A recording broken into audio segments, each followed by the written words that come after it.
নমস্কার নমস্কার বন্ধুরা, কেমন আছো? তোমাদের একটা নতুন নতুন ভিডিও নিয়ে চলে এলাম। গাইস, তোমরা হয়তো দেখছো, আরে বাবা টিয়া তুমি কোথায় চলে এসছো গো? বনের ভিতর নাকি? না না, মোটেও নয়। আমি একটু বেড়ু করতে বেরিয়েছি রাস্তার দিকে।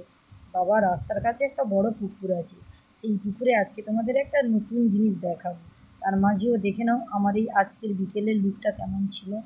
জানি না তোমাদের মধ্যে আমার ভিডিও পৌঁছাতে কতটা পারছি বা তোমাদের কতটা ভালো লাগছে জানি না, কিন্তু আজকের পরিবেশটা, আকাশটা খেয়েই সুন্দর ছিল। তাই আকাশেরও ভিডিও একটা তুলে নিলাম, তাও একটা ফটো তুলেছি, তোমাদেরকে দেখিয়ে দিলাম।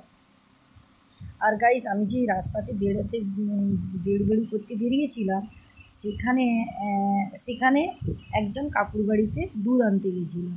দুধ আনতে আসার পথে এই জিনিসটা দেখেছি। এই জিনিসটা কিভাবে আওয়াজ করছে বা কীভাবে পড়ছে তোমাদেরকে অবশ্যই দেখাবো বা পুরো সাউন্ডটা শোনাবো। তার জন্য চোখ রাখতে হবে আমার এই ভিডিওতে, তাহলে দেখে নাও এক ঝলকে। দেখো গাইস, এই নারকেল বাগান আর সুপারি বাগানের ভিতরে কিন্তু সাপটা এইখানে শুয়েছিল, দেখেছো? আর এই যে কত বড় পুকুরটা দেখো। এই বাবারে, এটা এই সাপটাকে কে কে চেনো বলতে পারবে? ধরা সাপ।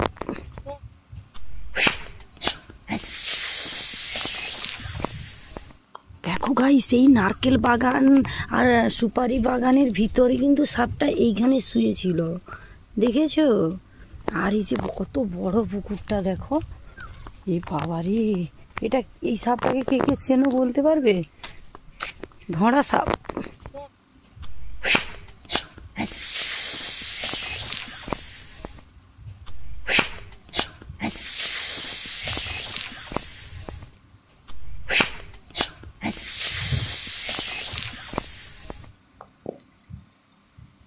তোমরা তো দেখতে পেলে কত বড় সাপটা। এই বাবা, কত বড়! এটা হলো সাপ ছিল গাইস, কি জল ধরা।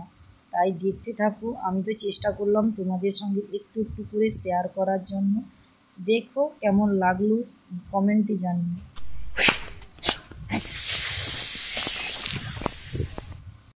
আজকের ব্লগটা এই পর্যন্ত। এর পরের ব্লগে ফিরছি। টাটা বন্ধু।